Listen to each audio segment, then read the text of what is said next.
প্রত্যেকটি বাড়ির মহিলাদের সবথেকে বড় টেনশন কী বলুন তো? রান্না। এবেলা কী রান্না হবে, ওবেলা কী রান্না হবে।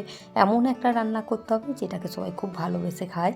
কিন্তু প্রতিটা বাড়ির ওই যে পুরুষ মানুষ এক হয় না, সেটা আমরা মহিলারাই জানি। আর আগে বেশি কিছু বললাম না, সেটা আপনারা বুঝতেই পেরেছেন আমি কি বলতে চাইছি। চলুন, আমিও এই ভাবতে ভাবতে না আজকে একটু মাথার মধ্যে হলো যে একটু পনির বানাই। আমার বড়মশাই কিন্তু পনির একদমই খায় না, তো চেষ্টা করব। তো কোমর বেঁধে লেগে পড়েছি, ছেলেকে বলছি যা পনির নিয়ে আয়। পনিরটা এনে দিয়েছি। প্রথমেই পনিরটাকে আমি ট্রায়াঙ্গেল শেপে কেটে নিয়েছি।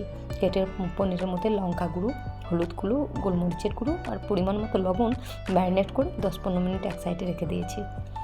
এবার ওই ফাঁকেই আমি রসুন কিমা, পেঁয়াজের কিমা করে নিয়েছি। রসুন আর পেঁয়াজগুলোকে একদম মিহি করে কুচাতে হবে। এইদিকে আমি কড়াইতে তেল গরম করে পনিরগুলো ভেজে তুলে নিয়েছি। পনিরগুলো দেখেই মনে হচ্ছিল যে একটা একটা করে খাই, কিন্তু একটা খেলে হাত আর থামবে না, যার জন্য হাতটাকে আমি থামিয়ে রেখেছি। পনির ভাজার তেলটাকে আমি এক সাইডে করে দিয়েছি। কড়াইয়ের মধ্যে আমি অনেকটা পরিমাণে ঘি দিয়েছি। চেষ্টা করবে ঘি দিয়ে রান্না করতে, আর ঘি যদি না থাকে তো তেল দিবেন। প্রথমে দিয়েছি রসুনের কিমা। রসুনের কিমা দেওয়ার পর দিয়ে দিয়েছি অনেকগুলো কারি পাতা। কারি পাতা কিন্তু ডাইরেক্ট গরম তেলে দেবেন না, তাহলে পুড়ে যাবে। কোনো কিছু একটা মশলা দেওয়ার পর কারি পাতা দেবেন।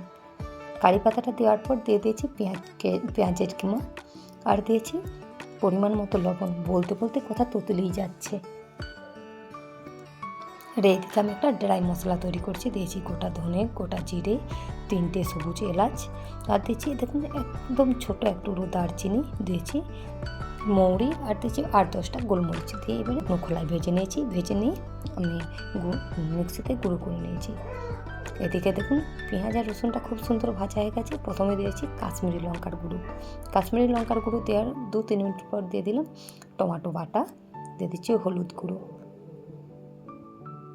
এবার দিয়ে খুব ভালো করে কষিয়ে নিচ্ছি। মশলা থেকে কাঁচা গন্ধটা চলে যাওয়ার পর ওর মধ্যে দিয়ে দিলাম ড্রাই রোস্ট করে রাখা মশলাটা। মশলাটা দেওয়ার পর পুরো ঘরটা একদম গন্ধে মোমো করছে। একে তো ঘি, তারপরে কারির পাতা, তারপরে একটা এই যে 5টা মশলার যে একটা মিশ্রণের গন্ধ, কি বলবো। একবার অবশ্যই বাড়িতে ট্রাই করবেন। দেখুন ড্রাই মশলাটা দিয়ে আমি অল্প নাড়াচাড়া করে দিয়ে দিলাম ভেজে রাখা পনির। পনিরগুলোকে দিয়ে আমি 2 মিনিট ঢাকনা দিয়ে রান্না করে নিয়েছি। এবার ঢাকনা খুলে আমি নাড়িয়ে নিলাম। দিয়ে দিচ্ছি অল্প পরিমাণে জল। জল দেওয়ার তো দরকার নেই, কিন্তু আমার মনে হয় জল তেল যতক্ষণ না একসাথে মিক্স হয় তো তরকারির স্বাদই আসে না। খুব সহজ একটা রেসিপি, 5-7 মিনিটের মধ্যে রেডি হয়ে যায়। কিন্তু এই যে জোগাড় করতে যতক্ষণ না টাইম, রান্নার জোগাড়টা তো মেন না। আর সবার লাস্টে দিয়ে দিলাম কাঁচা লঙ্কাটা। সবার লাস্টে দেওয়ার কারণ হচ্ছে আগে কিন্তু অনেকটা পরিমাণে লঙ্কা গুঁড়ো দিয়েছি। কাঁচা লঙ্কাটা দিলে বেশি ঝাল হয়ে যাবে, বাচ্চাদের খেতে অসুবিধা হয়ে যাবে, যার জন্য লাস্টের দিকে আমি কাঁচা লঙ্কাটা দিলাম। লাস্টের দিকে কাঁচা লঙ্কা দিলে দেখবেন কাঁচা লঙ্কার গন্ধটাও আসবে, কিন্তু ঝাল কম হবে।